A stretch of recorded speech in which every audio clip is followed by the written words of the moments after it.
Kumusta po kayong lahat? Celebrity Chika Time po muna tayo at may inihanda po akong chika para sa inyo.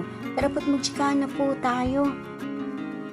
Asia's multimedia star, may natupad na naman pong pangarap.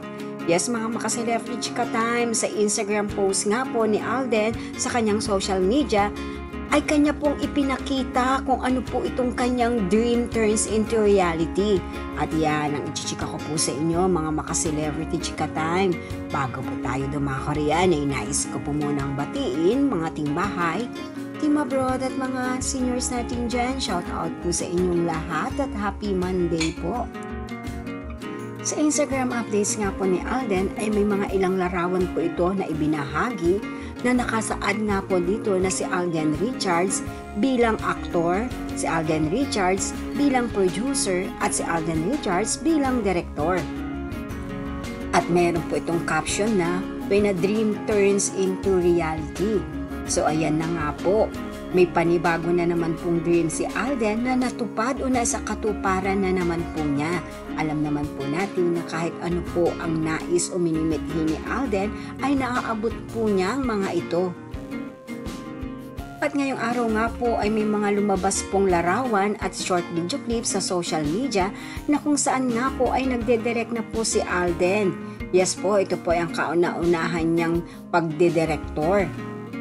Naayon na rin po sa one-on-one interview kay Alden ni Nelson Canlas, 3-in-1 po ang Asia's multimedia star na bukod sa aktor, producer, ngayon ay director na rin po. Yan po ang kanyang nais gawin sa kasalukuyan. Na si Alden po ang aktor, siya pa rin po ang producer at siya pa rin po ang director ng sarili niyang pelikula. O di po ba? Wow na wow!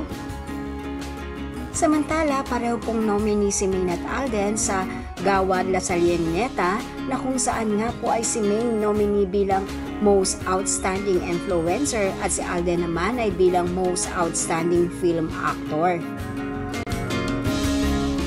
Halos taon-taon po ay nominee si Maine at Alden sa nasabing award-winning body po na ito at nakukuha rin po nila ang kanilang mga title po na yan bilang Most Outstanding Influencer at bilang Most Outstanding Film Actor.